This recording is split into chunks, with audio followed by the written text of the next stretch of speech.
안녕하십니까. 논리 비판에서 언어 논리를 담당하고 있는 황쌤입니다. 7급 비쌤 모의평가 해설 강의. 이번에는 언어 논리 문제 25번. 마지막 문제가 되겠네요. 25번 문제를 풀도록 하겠습니다. 네, 25번. 이 문제는 7급 모의평가에서 나온 새로운 유형의 문제죠. 그리고 앞서서 예제에서도 출제가 되었기 때문에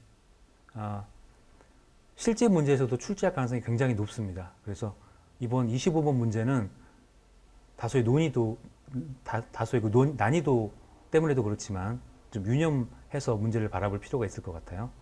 그럼 25번 문제를 풀도록 하겠습니다. 다음 글의 논쟁에 대한 분석으로 적절한 것만을 보기에서 모두 고르면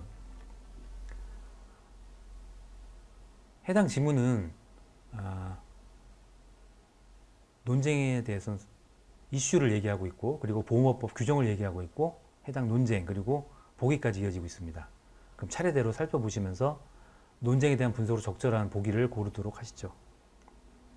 갑과 을은 M국의 손해사장을 업으로 하는 법인 AB의 보험업법 위반 여부에 대해 논쟁하고 있다. 이 논쟁은 무엇이냐면 보험업법의 일부 규정 속 손해사정사가 상근인지 여부, 그리고 각 법인의 손해사정사가 상근인지 여부가 불분명하면서 비롯되었다라는 겁니다. 보험업법 규정에서 손해사정사가 상근인지, 각 법인에서 근무하는 손해사정사가 상근인지 여부가 불분명할 수 있다는 것에서 비롯되었다는 거죠. 그 해당 법의 일부 조항이란 다음과 같다고 했습니다. 제00조 손해사정업의 영업기준에 관한 규정입니다. 제1항 손해사정을 업으로 하는 법인은 2명 이상의 상근 손해사정사를 두어야 한다. 2명 이상의 상근 손해사정사를 두어야 하는데 강행 규정이죠. 이 경우 총리령으로 정하는 손해사정사의 구분에 따라 수행할 업무의 종류별로 1명 이상의 상근 손해사정사를 두어야 한다. 손해사정법인은 반드시 2명 이상의 상근 손해사정사를 두어야 하는데 업무 종류별로 1명 이상의 상근 손해사정사를 두어야 한다는 것입니다. 네, 그리고 제2항.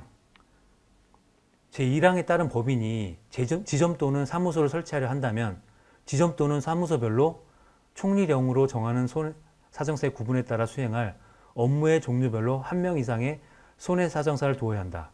앞서 제1항에서는 반드시 상근 손해사정사를 두어야 한다고 했는데 제2항에서는 그냥 손해사정사라고 규정하고 있기 때문에 앞서 말한 상근 여부가 불분명해져서 논란이 벌어진 것 같죠.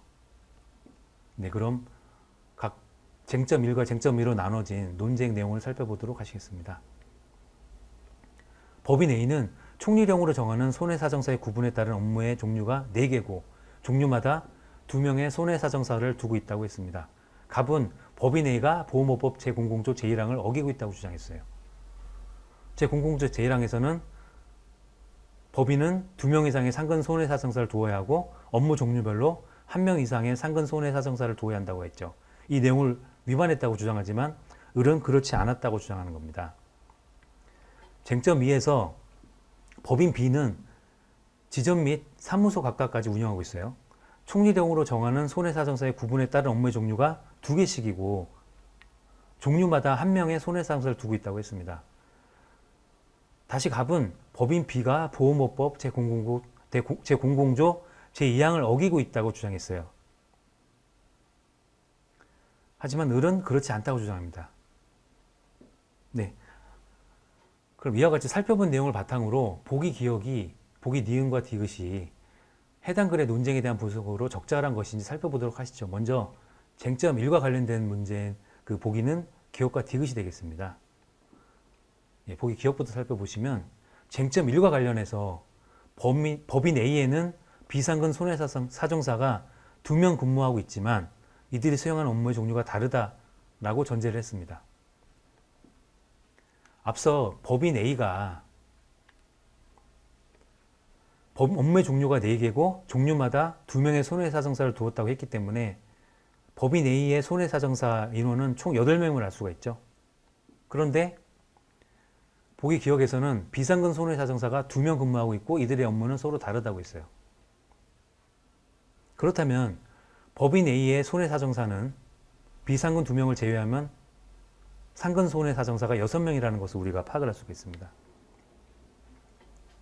따라서 업무의 종류가 4개고 상근 손해사정사가 6명이기 때문에 종류별로 최소 1명은 상근 손해사정사가 배제되어 있다는 걸 알 수가 있죠. 그래서 갑이 주장하듯이 법인 A가 보험업법 제0공조 제1항을 어기고 있다는 주장은 옳지 않습니다. 반면에 의뢰의 주장은 옳고요. 그래서 보기 기억은 해당 글의 논쟁에 대한 분석으로 적절한 내용입니다. 따라서 보기 기억은 틀린 분석이 되겠습니다. 그리고 보기 디귿에서 의뢰 주장이 쟁점 1과 쟁점 2 모두에서 옳지 않다고 했는데 먼저 쟁점 2를 기준으로 살펴보도록 하시죠. 법인 A 및 그 지점 또는 사무소에 근무하는 손해사정사가 모두 상근이라면 의뢰 주장은 쟁점 1에서 옳은가? 앞서 손해사정사의 구분에 따른 업무 종류가 4개고 각 종류마다 2명이라고 했기 때문에 손해사정사를 8명이라고 그랬죠.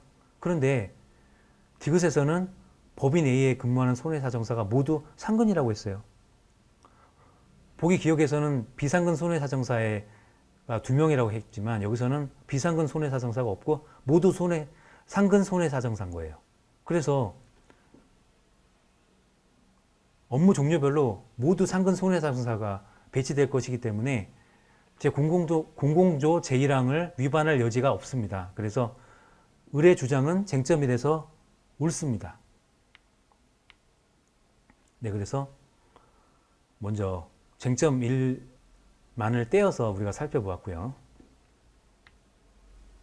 자, 그럼 보기 니은 쟁점 2와 관련해서 법인 B의 지점에 근무하는 손해사정사가 비상근일 경우에 갑은 제0공조 제2항의 손해사정사가 반드시 상근이어야 한다고 생각하지만 을은 비상근이어도 무방하다고 생각한다는 사실은 법인 B에 대한 갑과 을 사이의 주장 불일치를 설명할 수 있다고 했습니다.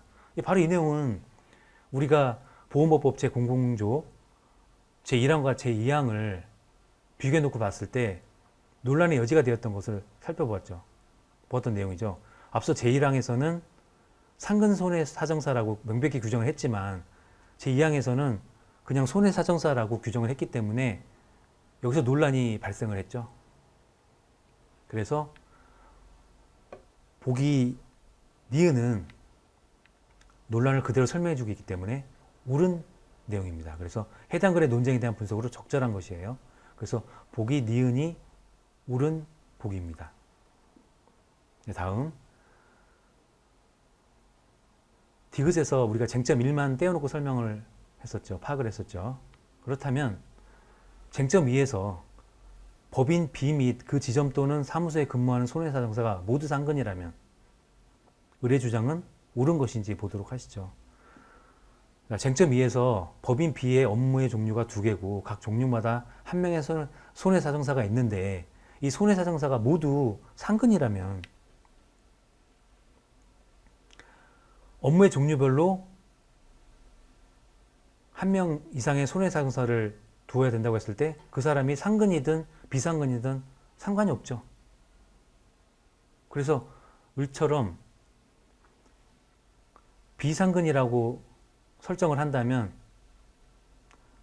제0공조 제2항에서 논란은 발생하지 않습니다. 따라서 의뢰 주장은 쟁점 2에서도 옳은 내용이고요. 그래서 보기 디귿은 의뢰 주장이 옳습니다.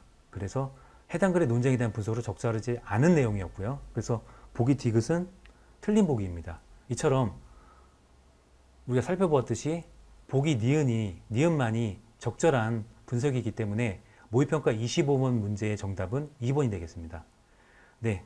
우리가 모의평가 7번, 1번부터 25번까지 계속 달려왔는데요.